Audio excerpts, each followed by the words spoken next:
নমস্কার বন্ধুরা, ফিরে এলাম আবার একটি ভিডিও নিয়ে। সঙ্গে রয়েছি আমি অভিজিৎ। বন্ধুরা, মোবাইল রিচার্জের দাম এতটাই বেড়ে গেছে, যার জন্য সকলে কি করছে না, ভিআই, জিও এবং এয়ারটেল যে নাম্বারগুলি রয়েছিল তারা কিন্তু পোর্ট করে নিচ্ছে। তো বেশিরভাগ ক্ষেত্রে তারা পোর্ট করে বিএসএনএলে চলে আসছে। তো আজকের এই ভিডিওতে আমি তোমাদেরকে দেখাবো যে ভিআই, জিও এবং এয়ারটেল নম্বর থেকে পোর্ট করে তোমরা কীভাবে বিএসএনএলে আসবে। তো বন্ধুরা, এখানে তোমরা দেখতে পাচ্ছ লেখা রয়েছে অতিরিক্ত খরচের হাত থেকে বাঁচার জন্য ভিআই, জিও এবং এয়ারটেল নাম্বার বিএসএনএলে পোর্ট করতে চান, জেনে নিন পদ্ধতি। তো রিলায়েন্স, জিও, এয়ারটেল, ভোডাফোন এবং আইডিয়া তাদের মোবাইল নাম্বার রিচার্জ প্ল্যান দাম বাড়ানোর পর থেকেই ভারতীয় ইউজাররা এই কোম্পানিগুলির উপর অসন্তুষ্ট হয়ে আছে।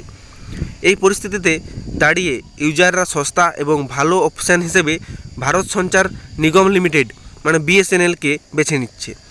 যদি ইউজাররা তাদের ফোন নাম্বার বিএসএনএল নেটওয়ার্কে পোর্ট করতে চান, তাহলে জেনে নিন কীভাবে জিও, এয়ারটেল এবং ভিআই নম্বর থেকে বিএসএনএল নেটওয়ার্কে পোর্ট করা যাবে। তো বিএসএনএল নেটওয়ার্কে মোবাইল নাম্বার পোর্ট করার পদ্ধতি। প্রথমে দেখতে পাচ্ছ লেখা রয়েছে স্টেপ 1, রিলায়েন্স, জিও, এয়ারটেল এবং ভোডাফোন আইডিয়া এর মধ্যে যে কোনো কোম্পানির নাম্বার রয়েছে তার থেকে একটি মেসেজ পাঠাতে হবে। স্টেপ 2 দেখতে পাচ্ছ আপনার ফোনের এসএমএস বক্সে গিয়ে নতুন মেসেজ লেখার অপশান খুলুন। স্টেপ 3, এখানে পোর্ট লিখে একটি স্পেস দিয়ে আপনার মোবাইল নম্বর টাইপ করুন। উদাহরণ দেখতে পাচ্ছ এখানে লেখা রয়েছে ক্যাপিটাল PORT, তারপর একটা স্পেস রয়েছে, তারপর মোবাইল নাম্বারটা লিখতে হবে। তারপর স্টেপ 4, PORT দিয়ে মোবাইল নাম্বারটা দেওয়ার পর মেসেজ টাইপ করার পরে এটিকে 1900 নম্বরে পাঠিয়ে দিন। স্টেপ 5, মেসেজ পাঠানোর সাথে সাথেই আপনি একটি নতুন মেসেজ পাবেন যা 1901 থেকে নম্বর থেকে আসবে।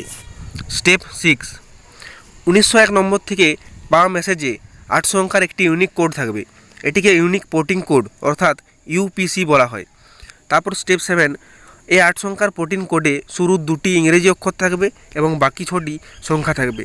তারপর স্টেপ 8, জানিয়ে রাখি এই পোর্টিং কোড শুধুমাত্র 4 দিনের জন্য ভ্যালিড থাকবে এবং জম্মু কাশ্মীর, অসম এবং উত্তর পূর্বী সার্কেলে এর মেয়াদ 15 দিন পর্যন্ত হবে। তারপর স্টেপ 9, আপনার পাওয়া ইউনিক পোর্টিং কোডটি বিএসএনএল স্টোর বা যে কোনো মোবাইল শপে নিয়ে যেতে পারেন যেখানে বিএসএনএল সিম সেল করা হয়।